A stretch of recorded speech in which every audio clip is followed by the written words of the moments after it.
ওই এদিকে আয়, দাঁড়া এখানে। হ্যাঁ, তোদের যে জন্য ডেকেছি, মোদি যে সবার বাড়িতে তিরঙ্গা লাগাতে বলেছিল, তোরা কি লাগিয়েছিস? না দাদা, এখনো তো লাগাইনি। এগুলো লাগিয়ে কি হবে?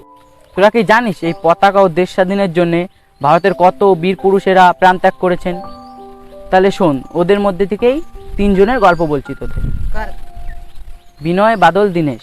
তাহলে বলি, সময়টা ছিল 1930 সালের 8ই ডিসেম্বর। রাজমন্দিরদের মধ্যে চলছিল বিক্ষোভ আন্দোলন এবং সেই আন্দোলন দমানোর জন্য ব্রিটিশ পুলিশ তাদের উপর বেদমভাবে নির্যাতন চালাতো এবং সেই নির্যাতন থেকে বাদ পড়েনি নেতাজি সুভাষচন্দ্র বসু, যতীন্দ্রমোহন সেনগুপ্ত এবং সত্যবক্সীর মতো বড় বড় নেতারাও।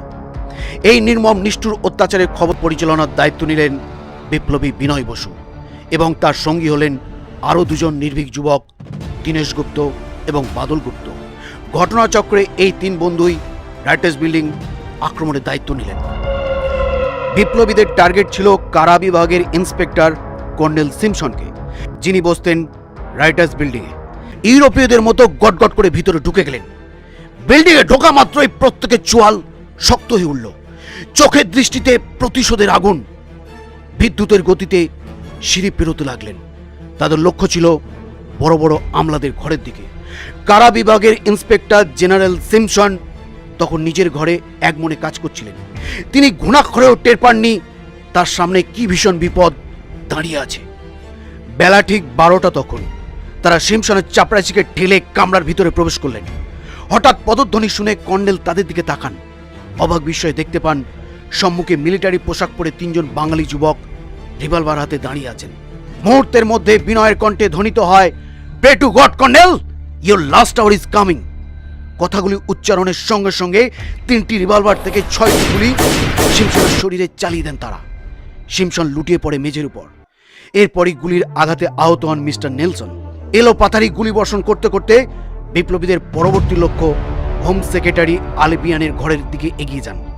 ততক্ষণে এই আক্রমণ প্রতিরোধের জন্য ছুটে আসেন police inspector general mister Craig ও সহকারী ইন্সপেক্টর জেনারেল মিস্টার জোন্স।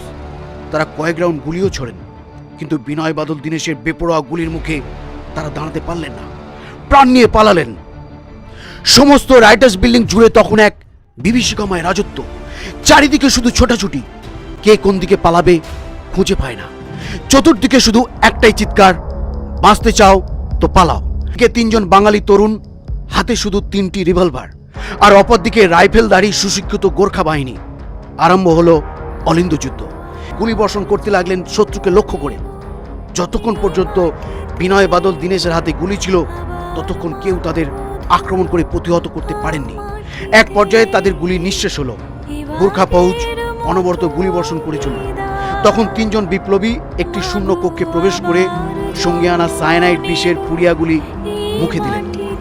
বিষক্রিয়ায় অতি দ্রুত জীবন প্রদীপ নিভে না যাওয়ার আশঙ্কায় এবং মৃত্যুকে নিশ্চিত করার জন্য প্রত্যেকেই নিজ নিজ কপাল লক্ষ্য করে রিভলভারে রাখা শেষ গুলিটি ছুড়ে দিলেন। বাদল সঙ্গে সঙ্গে মৃত্যুবরণ করেন। বিনয় ও দীনেশ সাংঘাতিক আঘাতপ্রাপ্ত হয়ে মেঝের উপর পড়ে রইলেন।